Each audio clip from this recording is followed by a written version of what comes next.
My guest on this podcast is someone who rode shotgun with me, or I with her, on Sunday afternoon adventures in high school. We may or may not have skinny dipped in the pool, which involved climbing over the fence while I, as a lifeguard at said pool, had a key in my back pocket. I don't want to hear about this later, by the way, authorities.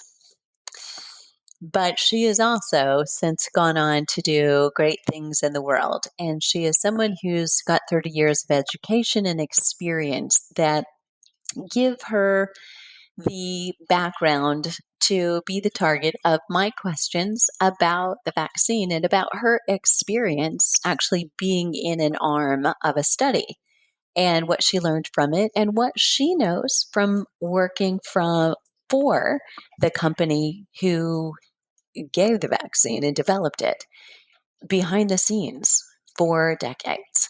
So, this episode is not meant to give you advice. You probably will hear some evidence that we've got an opinion or that she does about whether or not to get a vaccine, but it's her personal one. And our goal, as my goal is most of the time, is to give you informed decision-making power. So you can think for yourself about the pros and cons or risks and rewards. And this is no different. And, although this is so far off from potentially hormone balancing exercise endocrinology that we're normally talking about here, this is something key and on the mind of all my listeners, and I know it, for yourself, for your children, whether they're young adult or younger than that, and for your aging parents. And so, with that, I'm letting you listen to a conversation over the fence with me and a high school friend of mine, and nothing more than that, although you'll hear that she is so much more than that. Let's dive into this episode. Polly Murphy was trained as a veterinarian and has a PhD in veterinary pathology plus an MBA. She has nearly 30 years in the biotech, pharma, academia world, including working directly with many of the people at Pfizer who worked on the Pfizer, BioNTech, and mRNA vaccine. She retired from Pfizer in August and thus was eligible to be in the Pfizer COVID-19 vaccine trial. She's currently on the board of directors as a company that has an oral treatment in clinical studies for COVID-19.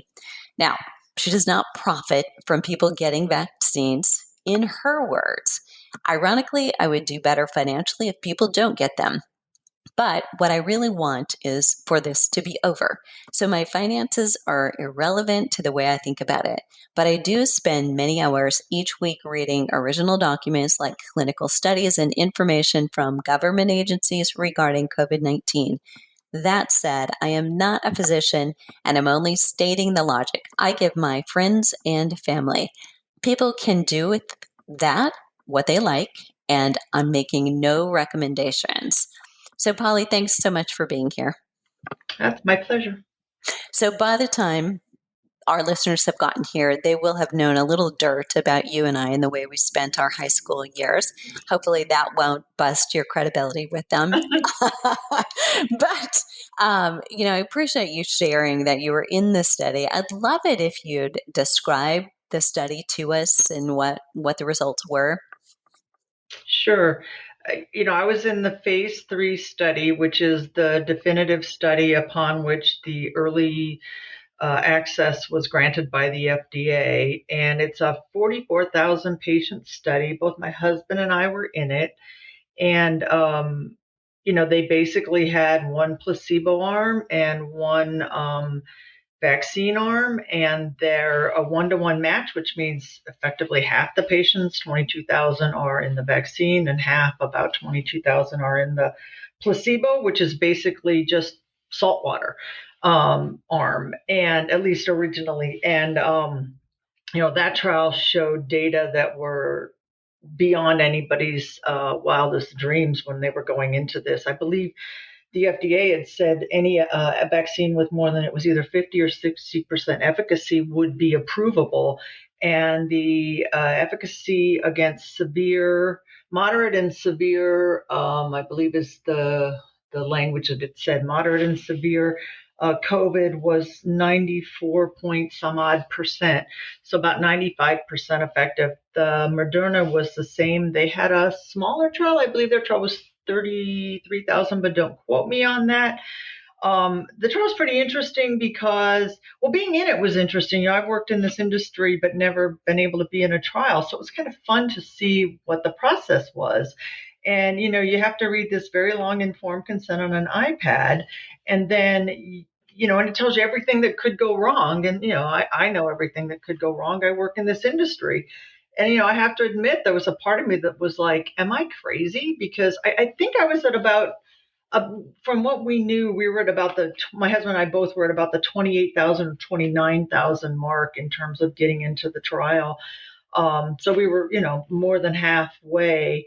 We thus weren't there's only a smaller cohort, I think something less than 10,000 of patients who they actually actively recorded the safety, the safety features or the safety data. We all did this on our apps on our phones. At least I did. That was what we were offered, and we basically once a week have to log in and say whether we had symptoms of COVID or not. And it's interesting because all these trials are designed differently, and that's, well, not all, but they have little differences. So like for Pfizer, it was only symptomatic because we weren't regularly tested to see if we had a virus, in our nasal cavity. But I think the AstraZeneca did. And I think the J&J, again, don't quote me on this when I say I think, it means I'm going off a memory that may not be precise, but I believe the J&J also recorded milder disease. So that might play into why J&J has a somewhat lower efficacy. J&J also was in the world after there were a lot of variants, and they had patients in countries that have variants which have potentially somewhat less efficacy. But basically what they were looking for is, did it prevent severe, moderate, and death due to COVID? And the vaccines do. But I think, well, I'll stop there because I assume the next question will come of some of these other.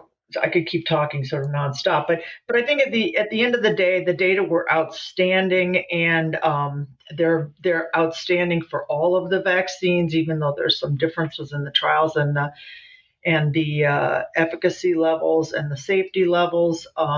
But they're considered relatively safe. All vaccines do have side effects. We can talk about that in another question as well. Just like all medicines have side effects in some people. But yeah, I mean, my husband and I, it was kind of fun because he thought it stung when I got it. Like going in, it stung. So I thought I was getting a vaccine. The first one, my arm was a little sore. The second one, my arm was quite sore for several days, but we were working in the yard, so I didn't know if that's what it was. And a placebo effect is a pretty strong thing where you dream up, like I dreamed that, or I imagined it was hurting, or I'm a sissy, or whatever. And my husband, he got some chills the night after the second one, but was fine in the morning and never had a fever. And that night our house was really cold, so I'm like, well, you just maybe had chills. So we had this whole bet about who got the vaccine and who didn't, but in the end we both did. So neither one of us imagined our symptoms, so we were both happy about that. So no, let's talk no one about could that. tease the other. Yeah, sorry, go ahead. Yeah, no, let's talk about, so I think that's a point of reluctancy in a lot of our listeners, most likely, whether they choose to or don't. The question is, isn't taking the vaccine risky since we don't know what long-term side effects are? And maybe we should talk about any short-term side effects first and then go into long-term. Sure. They're absolutely right that we don't know the long-term side effects. This virus just came to the U.S. just over a year ago that we knew it. The vaccines were put together after the sequence was created, which I believe was in January last year. The first sequence was given to these companies. So, yeah, the vaccine didn't go into humans until I believe it was around April, maybe March, maybe May, but sometime in the spring. So we don't have long-term safety data, but we do know how other vaccines have behaved, right? So we have lots of vaccines, and yes, these are a different kind, but they still generally work in a similar way. But they are mRNA vaccines are new. The J&J is an older technology, but at the end of the day, most vaccines actually there really aren't records of vaccines that have very long-term side effects. There are the short term, and then there's a few intermediate term, like some people will get Bell's palsy, where one side of your face droops, but they give you steroids and they can treat it. And there have been other issues sort of in that medium term with like Guillain-Barré with some vaccines, but I don't believe that's been seen with any of these yet. But I think the short term, it varies from people who feel nothing to people who feel for a couple days like they had the flu. So I can't say how anybody's going to feel. Again, I just had a sore arm. I never felt bad at all. But my husband said he felt really crappy and had the chills that one evening, but was fine in the morning. So it's Sorry totally to independent. sorry to But interrupt, but I'm going to oh ask. yeah, So, in terms of all or any vaccines, is there any rhyme or reason to what would make one person have an immediate side effect versus like feeling the arm soreness or getting the yeah. chills? Yeah, Yeah, I mean it's vagaries of our own immune systems, right? yeah, So yeah. so we all have different the way that our T cells work, they have these different repertoires, and those are genetic. So, for instance, my father and I both have had shingles a couple times, even though we both had chickenpox as kids, which is what sets it up. But I had shingles for the first time in my 20s, and my dad's had them several times. And I think it's because there must be something in our immune repertoire that doesn't see chickenpox the same way, so doesn't keep that shingles tamped down, right? Because I shouldn't have shingles twice before I turned 35. Um, so I think that's an example of just the way our immune repertoires work and the way our cells respond. And it could be, I mean, we don't know yet, but there are coronaviruses that we're all exposed to all the time, and it could be related to, did somebody have a cold last year that was a more related coronavirus, so that your immune system is primed, right? Whereas somebody else maybe hasn't had a coronavirus cold. There's several different things that cause colds, but a coronavirus cold for 5 years. So maybe your immune system wasn't as primed. We don't yet know all these answers, but these are hypotheses. But the one critical short-term side effect, and that's why they have you sit there, and it's critical that you sit there, is some people do have anaphylactic reactions to vaccines. This is always true. And so you have to sit there to make sure that you don't. Because if you had one and they give you epinephrine, you'll do okay. Some people have ended up having to be hospitalized and get more, but the chance of dying is extremely low if you get epinephrine. But if you leave, then you have to get back if you have one of those autoimmune reactions. And it's important for anybody who's ever reacted to a vaccine or a drug to make sure their doctor knows about that, or whoever's vaccinating them knows about that, because they might have you sit there longer than is someone who's never had a reaction. Got it. So, how long do you sit there? In the trial, we sat 30 minutes. I believe I heard that it's 15, but I don't know. That's my parents because they just got theirs. But yeah, I believe it's 15. But again, if someone were nervous, you could just sit there longer, right? If you're someone who's like, I'm just a nervous person and I'm going to sit here, hopefully there's a way for you to sit, if nothing else, in the parking lot, so you could walk right back in if you started feeling like you were having trouble breathing, or you had like hives on your skin or something like that. Got it. Great. Okay. Long term. What do we even think, project? Well, so I actually think that it's a false question to ask.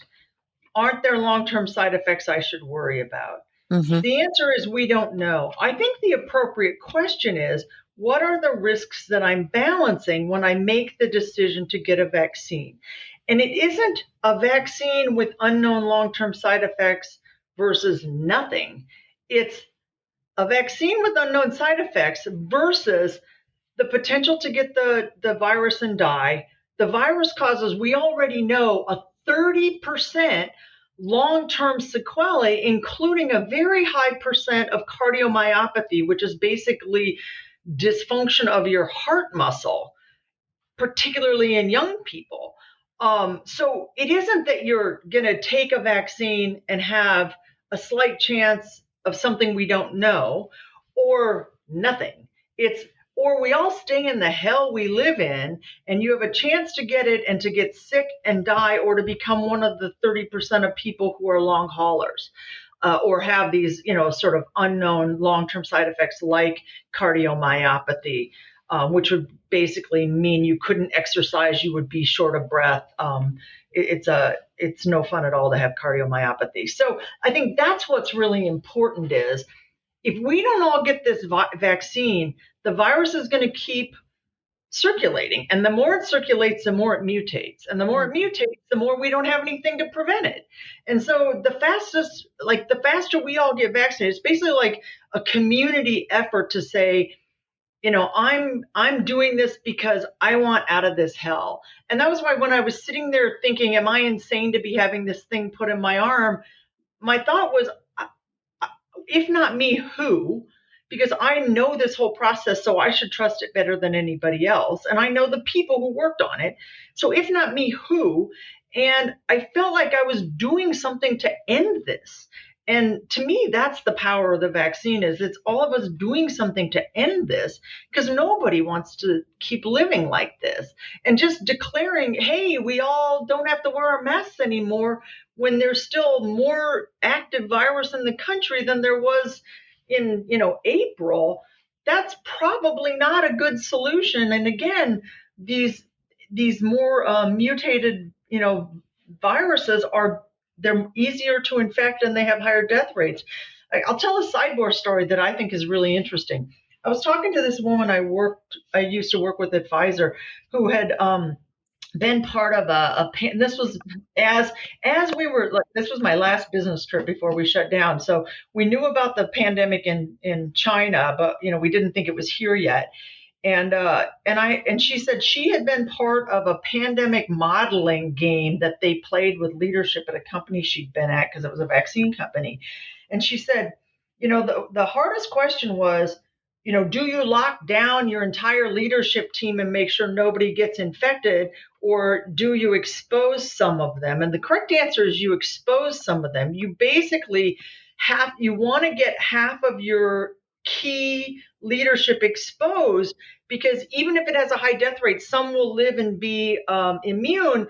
And every pandemic we've ever had, the mutated viruses are the more dangerous ones that kill a lot more. And so you kind of need to balance both of them. And that was sort of, I remember that because it was right before the pandemic. And I remember thinking, oh, wow, as doctors were, as talking heads were talking about, mutants, I kept thinking about that. Wow. Yeah. A wealth of information in that. So I so appreciate that. And I think you will find that I highlight that question. So the distinguishing between, what is really the important question that we're asking. So thanks for summing that up. There are going to be a lot of listeners who are, still just very reluctant, and they're going to ask, why can't I rely on others to get the vaccine to build herd immunity? What would you say to that? So it's funny because one of our good friends said that to me on Sunday.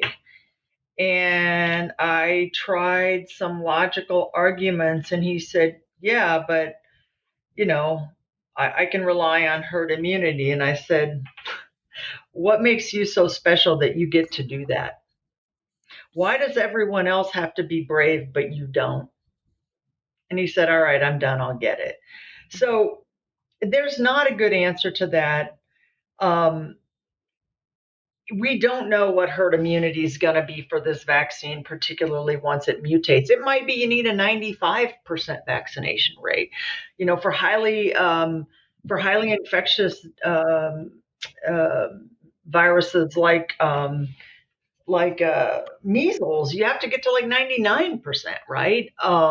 So we don't actually know what the number is, but the more of us get it, the more we're going to get through this, and the less we're going to end up in a variant hell where there's a variant that kills.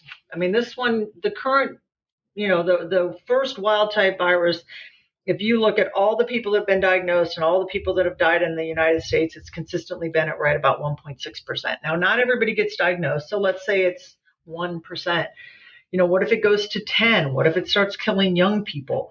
Um, you know, there's no right answer, because if you don't want to get it and you think it's everybody else's job, I don't have a good answer other than what I said to him. It's like, why do you get to do that? And why, if you do that, doesn't everybody do that? And once everybody does that, we never end this hell. But there's not a good answer. Yeah. Yeah.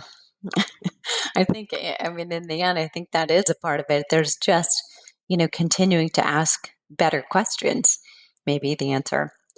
All right. So I've got a question. We're Well, in and over this. time we'll learn more. And one of the things Yeah. I told him was, I was like, look, you're not going to get it for a couple months anyway. It's like, if in 2 months you still feel uncomfortable, let me know. But a lot of people wanted to see other people get injected, and then if it stays how it is with not a bunch of reports of people dying, I think people will be less hesitant, right? And the more they know people who have it, uh, the better. And the reality is, one of the questions that needs answered is, well, once I'm vaccinated, do I get to go out in the world without my mask? Mm, And the correct answer to that is no. The vaccine is not a magic shield, and we don't know if you can pass it to others. So hmm. if you can only be indoors with your mask off with people who are already protected. And protected doesn't mean you got one shot. For the Pfizer and Moderna vaccine, it means about 10 to 14 days after your second shot. For the J&J, it means about 4 to 5 weeks after your shot. For AstraZeneca, I believe it's the same, about I can't remember if that's AstraZeneca is probably never going to come to the U.S., so I don't know that we even have to talk about it. But it's basically, after, if it's a one shot, it's 5 to 6, 4 to 5 to 6 weeks. If it's two shots, it's 10 to 14 days after that second shot for full protection. And then you can be inside a room, inside a building, indoors, without social distancing, with other people who are in the same state. But if you're vaccinated and somebody else isn't, you still have to wear a mask. If you're out in public, like in a grocery store or in a restaurant or shopping or whatever, and you don't have a way to know that everybody's is vaccinated, you have to assume they're not. And if they're not, you still have to wear a mask, because it's not a magic bullet or a magic shield. Like, you still can get it and you still can get sick. It's just a much smaller percent. It's 95% effective. And so that's kind of the rules that we're living by, and that I've given to my parents and my mother-in-law, because they're like, when do I get to see people? It's like, when we're all vaccinated. And again, that's part of why to get vaccinated is you really shouldn't be visiting your elderly loved ones if without a mask, and you shouldn't be hugging them if you aren't vaccinated. So if you want to hug them and you want to spend time indoors with them, get vaccinated. And that's really the only way you have permission to do that. Otherwise, you could make them sick. Even if they've been vaccinated. Correct. Yeah. Remember, it's not 100%, it's 95% or Yeah. 94, right? Yeah. So, well, you answered my next question. Hypothetically, if somebody was traveling, um, yeah, without having the vaccine. So it's still, every precaution. Yeah. Yeah, every precaution. But I mean, the good news, you live where it's warm, but the good news in, the north is we can all start getting together outside again. And, that has always been okay, right? It's always been okay to sit outside together, 6 feet apart without a mask. Hmm. Um, you know, so summer's coming, like let's all make it to summer. That's kind of my biggest plea to people right now. Like, we made it this far. Yeah, we're, we're tired of it. Yeah, we're bored. Yeah, we're lonely. You know, yeah, all the other things we're feeling are true, but to get this far and then not make it to summer. I just saw a news story about a man who um, got COVID like in the days before he was supposed to get his vaccine. He doesn't know how, and he died. Oh, So his kids were telling the story to remind people, like, just because you have a vaccine appointment or whatever, it's like, don't, nothing changes. yeah, great point. So, and I'm sure if I could open this up to listeners, if we were literally live, I know listeners would be pelting you with questions, but you're the expert and you clearly showed from the very beginning, you know the questions that we should be asking. Is there a question that I didn't ask, we didn't cover that I should have?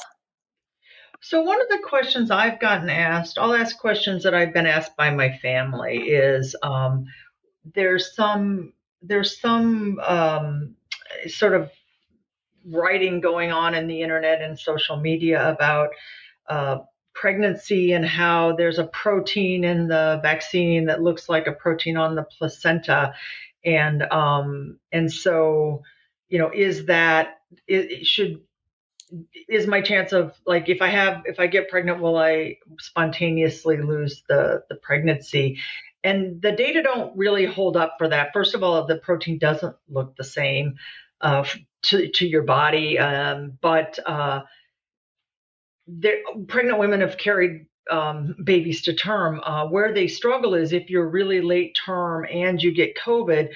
Anybody who's had a baby remembers you can barely breathe when you're 9 months pregnant. And so the biggest issue for pregnant women has been later in their pregnancy. Uh, if they get COVID, their respiratory, that sort of being unable to breathe and then having the virus on top of it. So there's been a number of cases of babies that had to be delivered early because their mothers just couldn't breathe anymore and couldn't get enough oxygen. But it doesn't hold up that this hypothesis. It was an interesting hypothesis, so I chased it down. The other hypothesis that I had seen relates to it's complicated science, but it's this idea of latent viruses that become part of our genome. There's tons of this. It's all over our genomes. These viruses that become part of our genome, and I can't remember what the exact hypothesis was, but it related to the mRNA vaccine. Being inserted into your genes because like a latent uh, retrovirus, which they reverse transcribe. It's kind of, again, more kind of high wacky science. But at the end of the day, the concept was, because these mRNAs are mRNA, that piece of mRNA could be inserted into your viral genome. Well, I mean, into your genome. Well, okay, yeah, that's true. That's part of why we have all these viruses in our genomes already. But the same is true for the mRNA of the virus, and the virus is much higher titers. So you should still want the vaccine because it basically, it's like one of those letters from cartoons when we were kids where it's like, this letter is now going to self-destruct. They're designed to self-destruct. And so it doesn't stay around for very long. Whereas the virus, it's in your body for many days and it's producing mRNA. So, you know, while I can't say it isn't true that it might be inserted into your DNA, well, so might the virus itself. Um, so what, right? So that one I mean, it's kind of interesting because they aren't wrong, but they left out the key point, which is the virus can do that too. Yeah, great point. Great way to end. Polly, thanks so much for being here. My pleasure. Good talking to you. Good to hear your voice. You too. I'd much rather be having lunch in Grundy Center, but next time.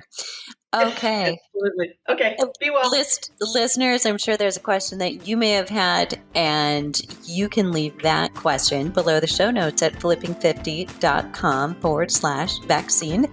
I'll leave you with this quote from my friend Polly, who is just trying to help in whatever way I can for us to get to the other side of this terrible pandemic. Thanks so much for listeners. What are you waiting for? Let's start flipping 50.